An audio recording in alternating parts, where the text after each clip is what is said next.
ఈ 3-4 సంఘటనలతోటి రాష్ట్రంలోనూ ముఖ్యంగా తెలంగాణ ప్రాంతంలోనూ హైదరాబాద్ ప్రాంతంలోనూ పరిస్థితి ఎలా ఉండబోతోంది? బంద్లు విధ్వంసానికి హింసకు దారితీస్తున్నాయి. విధ్వంసము హింస లేకుండా బంద్లు మనం చేసుకోవచ్చా? అంతేకాకుండా మావోయిస్టులు పదే పదే తెలంగాణ ప్రత్యేక రాష్ట్ర వాదానికి అలాగే జరుగుతున్నటువంటి ఉద్యమానికి అంతేకాకుండా ఇస్తున్నటువంటి బంద్ పిలుపులకి మేము మద్దతిస్తున్నాము, మా సమర్థన పూర్తిగా ఉంటుంది అనేటువంటి మాట చెప్తున్నారు.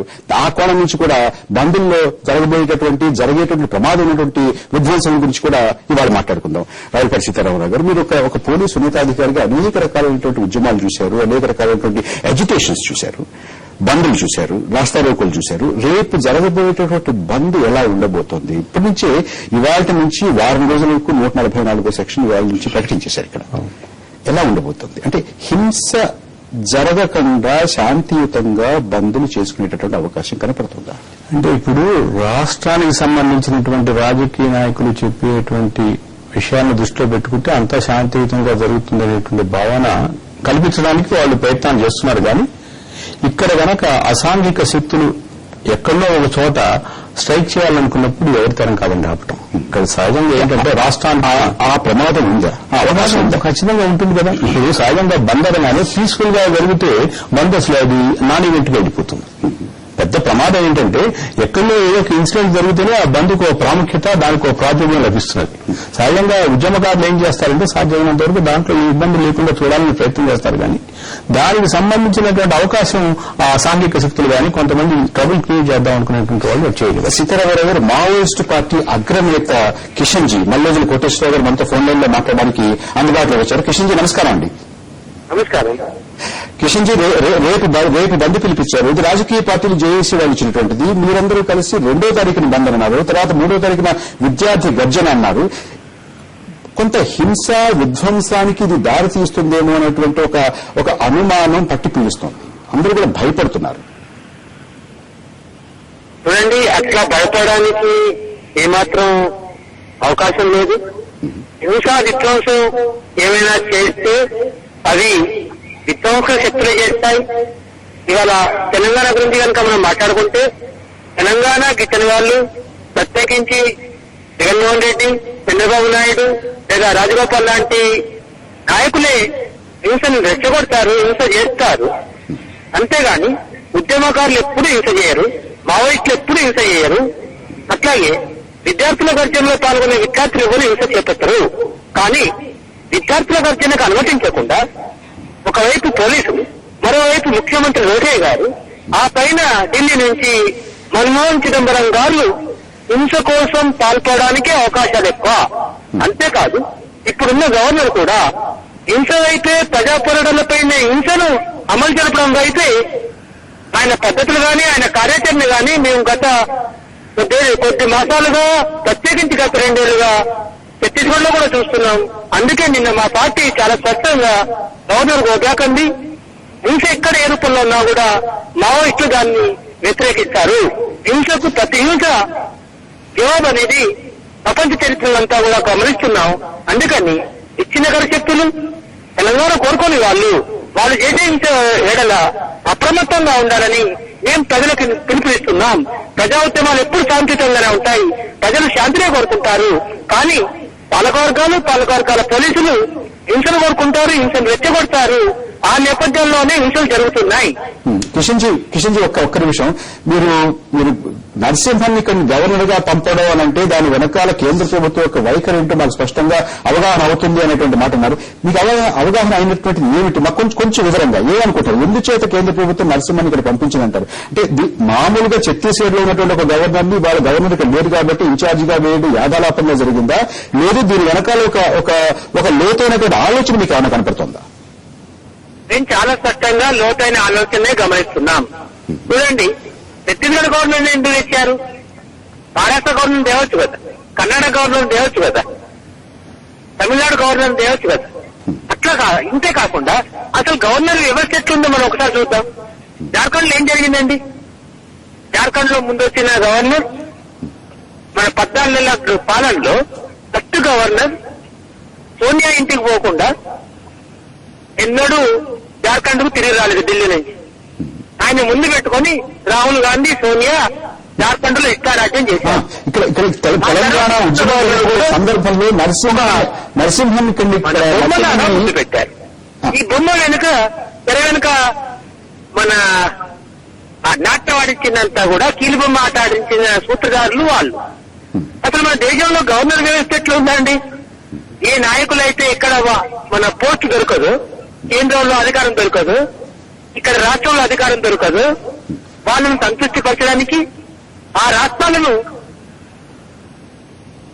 లా అండ్ ఆర్డర్ పేరు మీద తమ కన్సర్న్ లో ఉండే వ్యక్తుల ద్వారా రిపోర్ట్లు తెప్పించుకొని రాష్ట్రాలను నాట్యవాడించే పద్ధతి ఉంది. అందుకని దీర్ఘకాలంలో రాష్ట్రాలకు కేంద్రాలకు ఉన్న వైరుధ్యంలో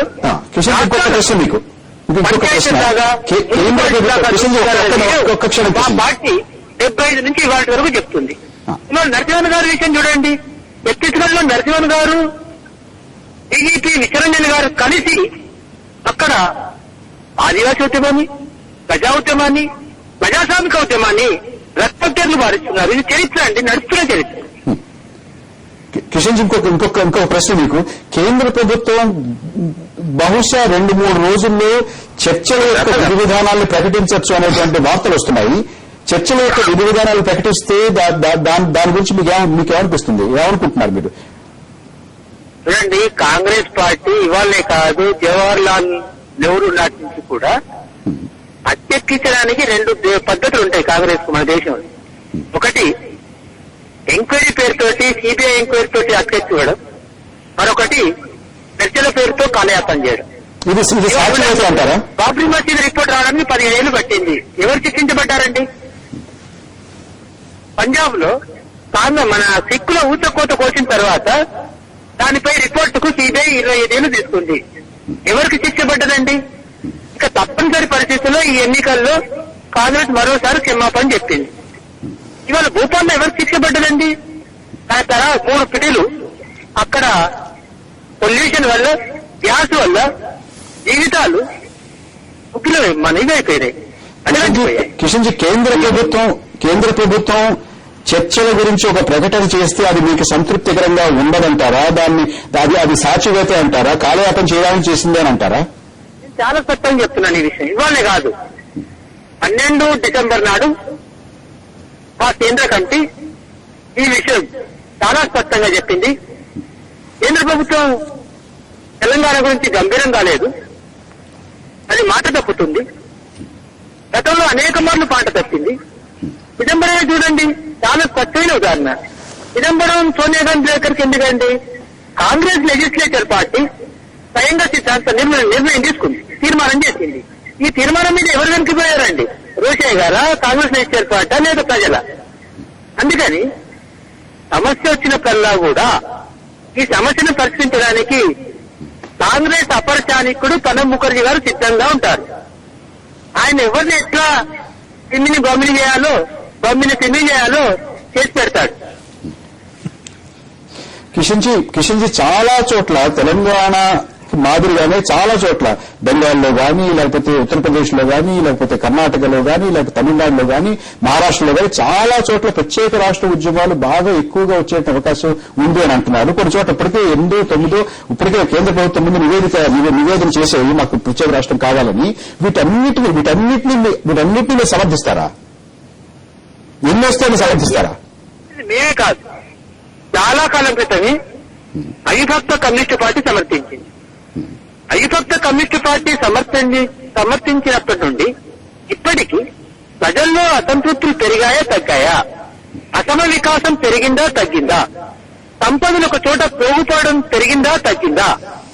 ప్రపంచ పరిస్థితుల్లో ప్రజలపైన మున్నెన్నడూ లేనంత రుణభారం, మున్నెన్నడూ లేనంత డిస్టార్టెడ్ కల్చర్, మున్నెన్నడూ లేనంత డిస్టార్టెడ్ ఫ్యూడల్ ఇంపీరియలిస్ట్ కల్చర్, మున్నెన్నడూ లేనంత రుణభారం పెరిగిందా తగ్గిందా? అసమ వికాసం వల్ల ప్రజలు స్పష్టమైన విప్లవ రాజకీయాలు వాళ్ళ వద్దకు చేరకపోవడం వల్ల తాత్కాలిక ఉపశమనంగా ఈ ప్రత్యేక రాష్ట్రాల సమస్య పదే వస్తూనే ఉంటుంది.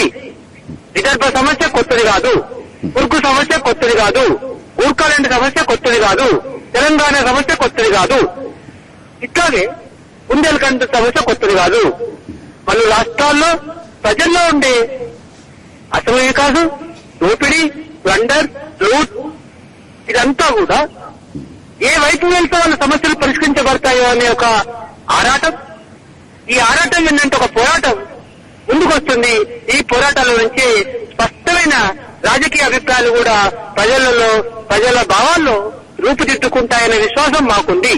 కిషన్ జీ మొత్తం మీ కల్పనలో భారతదేశం ఎన్ని రాష్ట్రాలుగా ఉండాలి?